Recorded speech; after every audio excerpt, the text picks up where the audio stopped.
आपको रूबरू कराते हैं देश के ज्वलंत मुद्दों से। शुरुआती दौर में जब कोरोना भारत में आया तो तबलीगी जमात के ऊपर बहुत ज्यादा फोकस रहा, लेकिन अब ये जो दूसरा वेरिएंट आया है इसमें ये लगता है कि शायद तबलीगी जमात इस कोरोना को फैलाने के लिए वो नहीं थी रिस्पॉन्सिबल। सरकार ने स्वयं कोरोना को बढ़ाया है और लगातार बढ़ती हुई लाशें, चीख पुकार परिवारों की और एम्बुलेंस में जाते हुए ये पता नहीं लग पा रहा है कि वो एम्बुलेंस डेड बॉडी को लेकर जा रही है या किसी डेड बॉडी को लेने आ रही है। ऐसे में चारों ओर रुदन हो रहा है और हम ये महसूस करने लगे हैं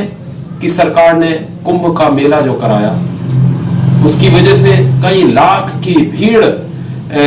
उत्तराखंड में गैदर्ड हुई और आज देहरादून में प्रतिदिन 5000 कोरोना के पॉजिटिव केसेस आ रहे हैं। यहां तक कि इंडिया में कोरोना पॉजिटिव केसेस में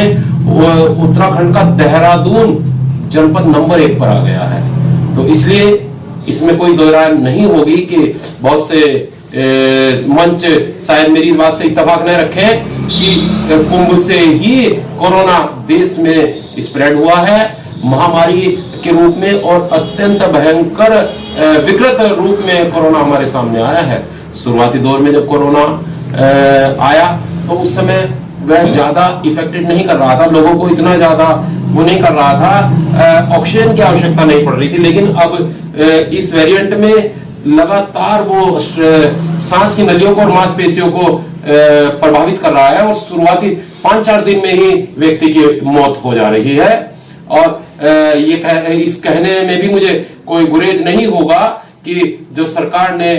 4 राज्यों में चुनाव कराए और वहां पर उन राज्यों में चुनाव में भीड़ बेपनाह भीड़ रही और लोगों ने सोशल डिस्टेंसिंग का पालन नहीं किया और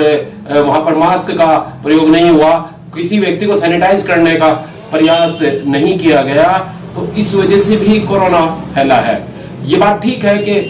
किसी व्यक्ति ने हाई कोर्ट में रिट डाल दी थी कि पंचायत चुनाव उत्तर प्रदेश में कराए जाने चाहिए, लेकिन उसमें सरकार जब बड़े बड़े मामलों में सुप्रीम कोर्ट जा सकती है, इस मामले में भी जा सकती थी या अपना वहां पर पक्ष रखती कि देश में महामारी फैल रही है। ऐसे में पंचायत चुनाव की किसी प्रकार से कोई आवश्यकता नहीं है। सरकार ने पंचायत चुनाव करा के लोगों को मौत के मुंह में धकेलने का काम किया है और मैं समझता हूं कि अब यह इस तरह की व्यवस्था बन गई है और यह महामारी इतना विकृत रूप ले चुकी है कि अब इसे कंट्रोल करना संभव नहीं है।